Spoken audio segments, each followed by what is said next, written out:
Just look how dry the soil is. It's just turning to dust, and yet farmers are trying to grow our food here. National Drought Group has declared a nationally significant situation because the landscape is so dry. There is a shortage of water across much of the country. There are 5 areas stretching from the north down through the Midlands which are in official drought, and many other parts of England are actually in prolonged dry weather. The first 6 months of 2025 were the driest start of any year in England since 1976, and the return of high temperatures is just going to mean that the little moisture that remains in the soil will evaporate even faster. It is a challenge for farmers, and it is a challenge for water companies. Let's start with the farming. Well, yields of many crops are down. That means the vegetables you buy in the supermarket might be smaller, they might be lower quality, and they might cost more. So it will hurt us too. There's likely to be pressure on prices and just choice in supermarkets. There just might not be as much on shelves.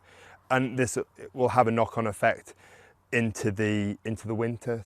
The lack of rain is affecting our water supplies too. Reservoirs in England are on average 68% full. Normally at this time of year they'd be 80% full, and they've decreased over the last week by 2%. So even though there are hosepipe bans in many areas, reservoir levels are still going down, and the summer's a long way from over.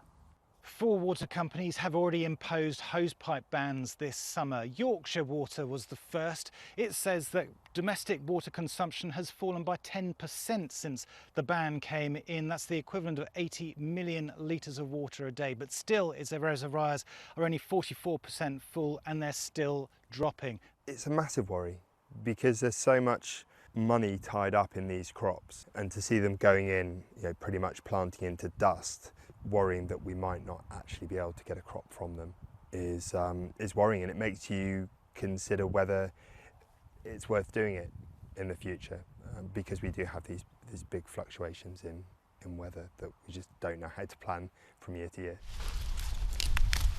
Farmers in many areas have already been told they can't suck up any more water from rivers to irrigate crops because levels are now so low and critical for wildlife. All they can do is hope for rain, and there's no sign of anywhere near enough in the forecast.